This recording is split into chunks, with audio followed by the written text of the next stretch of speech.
Hi and welcome to your quadruped kneeling, where we are going to be focusing on just some arm movements today.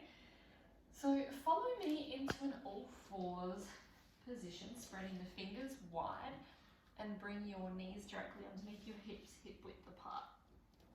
Okay, now if you need to, you could have a yoga block or some towels handy, and you could prop them between your knees so you have something to squeeze for a little bit of extra core control.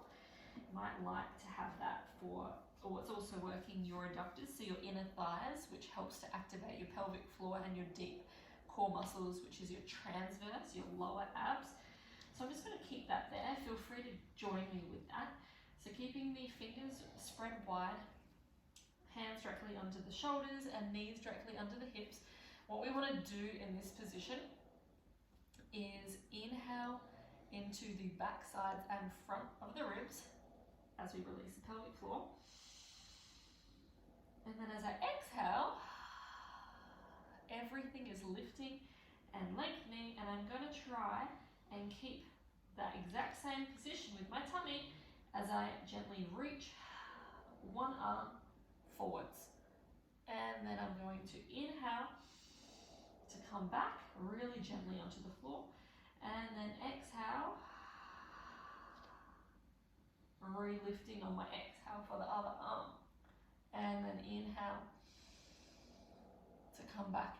Now the aim is to not be shifting the weight from side to side and to stay stable, which is where squeezing something can be really useful.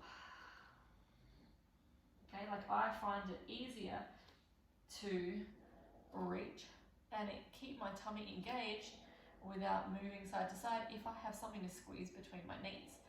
Okay, so you might like to play around with that. Now, as you can see, my back is neutral.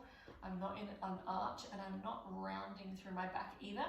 So finding your neutral spine when you're doing this. And if you want to make sure that you're doing this right, you can set your video up just like me and watch what your tummy's doing.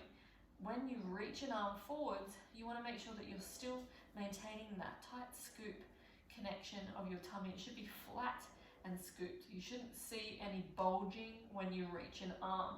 Everything should stay connected and lifted during the movement, because that is where the core control comes in. If you notice that you are starting to bulge, it might be a little bit too advanced for you. You could always try having your elbows up on a higher surface, but I probably wouldn't go there just yet, because that's actually a little bit more advanced on your tummy muscles. So just send me through a feedback video and I can have a look and see what we can adjust based on what we see.